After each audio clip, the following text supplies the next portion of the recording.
आहे की मुळात मतदार हा 3 विभागामध्ये विभागलेला असतो, प्रो, अँटी आणि फ्लोटर.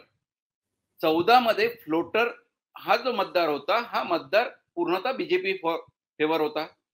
19 त्या फ्लोटर मतदारामध्ये थोडीशी सांख्यिकी वाढ झाली, त्याच्यामुळे 303 पर्यंत ते पोहोचले. यावेळेसचा हा जो फ्लोटर मतदार आहे, हा फ्लोटर मतदार हा पूर्णतः विरोधकांकडे गेला आहे. त्यामुळे संख्याबळामध्ये त्यांच्या कमी होणार आहे.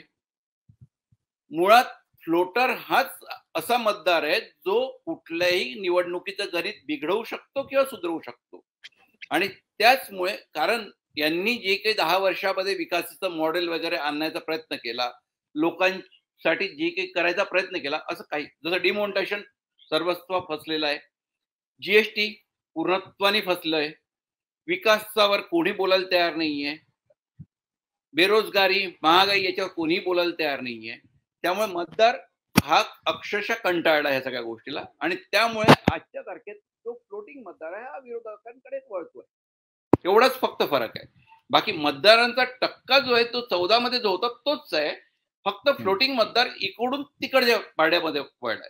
आणि त्याच्यामुळे माझा जो दुसरा प्रश्न जोडून यायला होता की केंद्रामध्ये सत्ता स्थापन करताना नरेंद्र मोदी यांच्या समोरची आव्हानं 2024 मध्ये कितपत वाढलेली आहेत? 100% वाढलेली आहेत.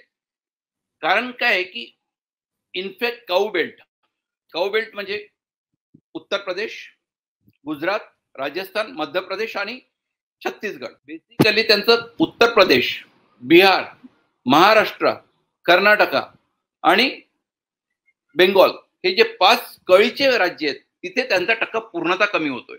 आणि त्यामुळे जे 303 होतात त्याच्यामध्ये जवळपास 100 जागा बीजेपीच्या कमी होत आहेत.